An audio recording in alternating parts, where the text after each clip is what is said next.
I just thought it was laughable, coming from one of the greatest players that ever played a game, to say that it's harder to play now than it was then. Are you ready to see him go from the Lakers? Yeah.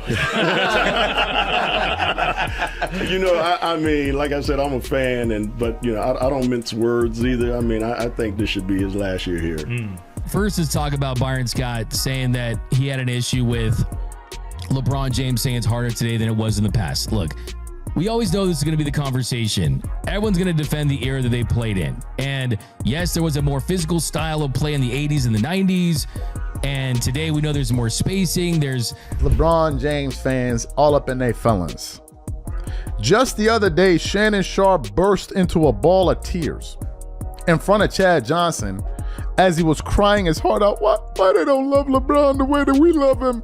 The room felt electric, as it is the kind of media storm that only happens when two power players in the NBA universe clash publicly.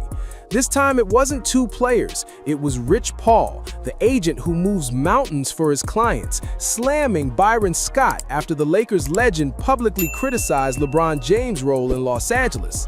The clip went viral fast, pundits queued up to weigh in, and social feeds turned into battlegrounds. And obviously, maybe I doubt that Byron Scott would really feel that way, or maybe he actually does, because LeBron is not the same LeBron of old. But saying that he needs to leave LA and Luka just be the only person there that is somewhat consistently outside of Austin Reeves. This isn't petty TV drama. It's a moment that could shift narratives about leadership, loyalty, and who gets to define what the Lakers should be. So what actually kicked this off? Byron Scott said on a recent radio appearance that LeBron should consider leaving the Lakers, calling some of LeBron's recent comments laughable and suggesting the team might be better off moving in a different direction.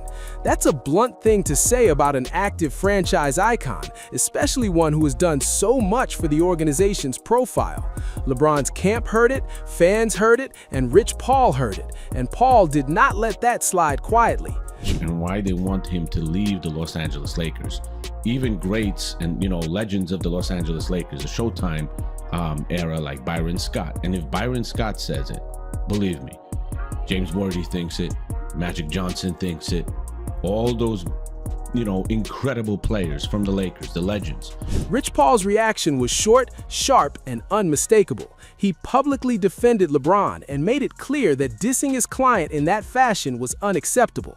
Paul's response wasn't a low-blow social media rant. It was a measured but firm pushback that put Byron Scott on notice and reminded everyone who is responsible for protecting LeBron's public narrative.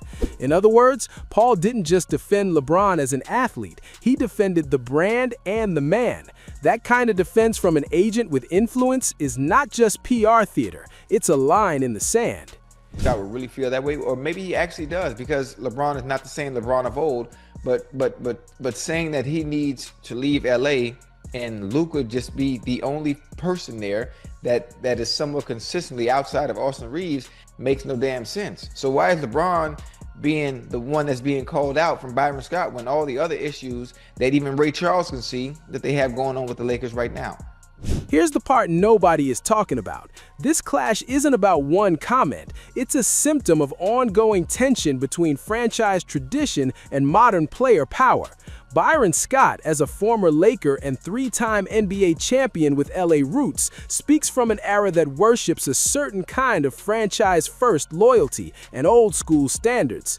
Rich Paul represents modern athlete agency, the era where players and their reps push for control over career arcs, roster construction, and even public narratives. When those two views collide, the result is combustible, and the Lakers become the arena where both sides spar. Former Laker Byron Scott wants LeBron James off the team. Scott said, I think he should be his last year here. He don't have to go home, but you got to get the hell out of here. Ocho, are you surprised to see Byron Scott publicly calling for LeBron's departure? Byron's comment that LeBron should consider leaving the Lakers comes off as both strategic and personal. Strategic because he believes roster dynamics and organizational direction might not fit LeBron anymore. Personal because he's not shy about calling out what he sees as a failure of fit.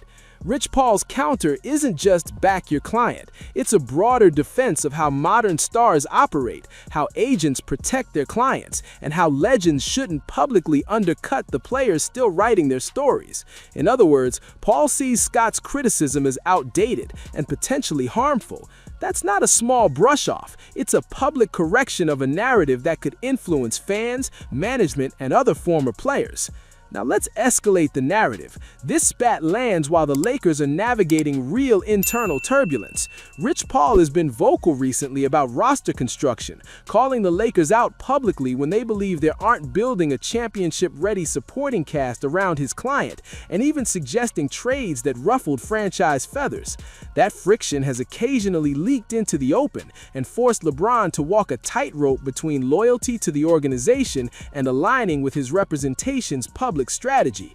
This Paul Scott showdown is the latest flashpoint in a season-long storyline about power, influence, and who calls the shots in an elite franchise.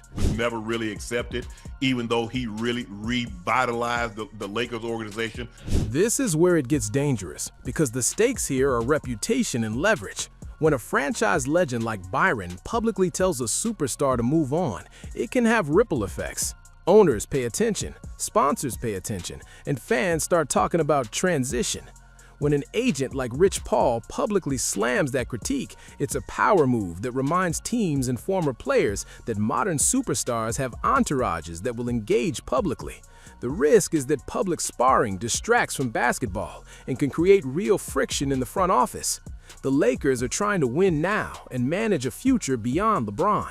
This isn't the ideal time for headlines suggesting the franchise is divided about its greatest player ever. Let's put some stats and facts on the table, because both legacy and present-day performance matter. LeBron remains one of the game's most productive players even late in his career. He still averages heavy usage, creates for teammates, and drops milestone after milestone.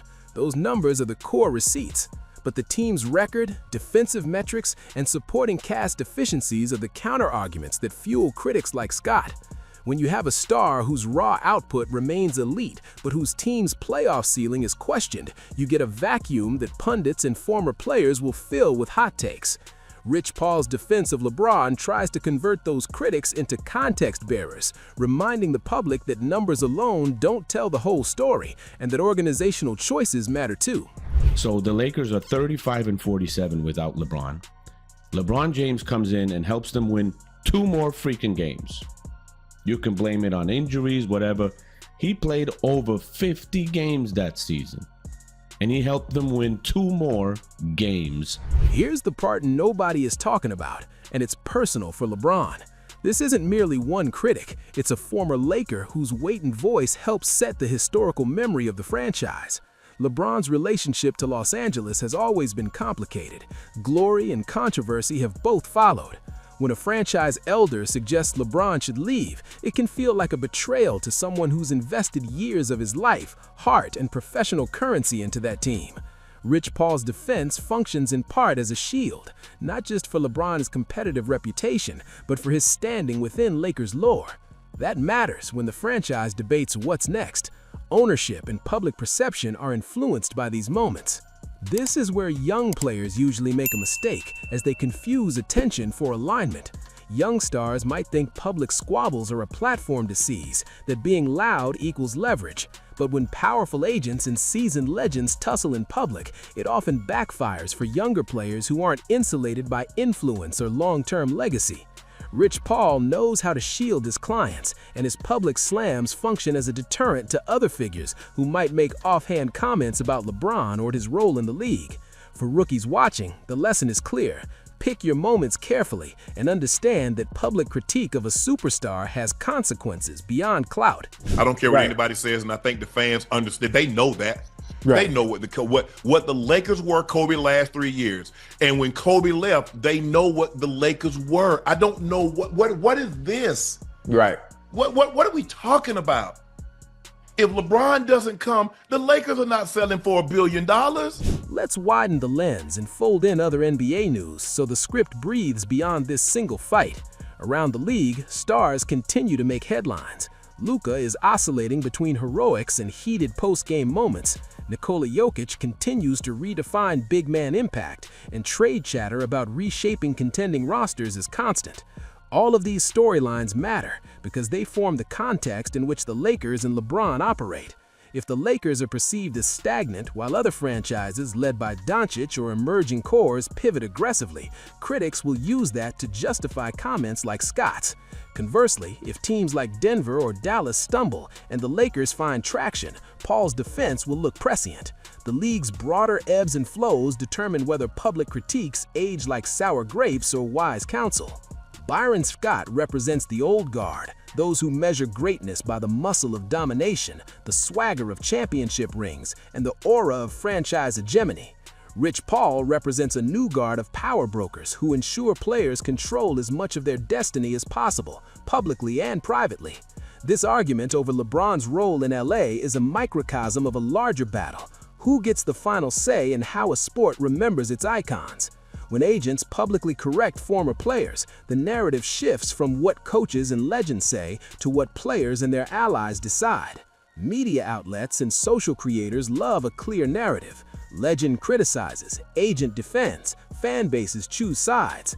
That cycle drives clicks, watch time, and engagement, which in turn makes pundits lean into stronger takes. The danger is that the conversation becomes more about who shouted louder than about the real tactical issues on the floor: roster spacing, defensive identity, and playoff readiness. If the Lakers want to quiet the noise, they'll have to solve those basketball problems convincingly on the court. Otherwise, the next chapter will be written by commentators and not by coaches. This is more than a soap opera headline. It's about power structures in the modern NBA. Who can speak, who gets heard, and who shapes the future of a franchise that is both a sports team and a cultural institution. Rich Paul and Byron Scott are arguing two different visions of how greatness is stewarded. One protects tradition, the other protects present power. So who's right? Is Byron Scott offering a blunt but valuable wake-up call, a legend telling a storied franchise to stop clinging to nostalgia and start planning for sustainable success? Or is Rich Paul right to slam that critique as tone-deaf, anachronistic, and harmful to a player who still deserves the right to lead his team on his own terms? Pick a side and back it up.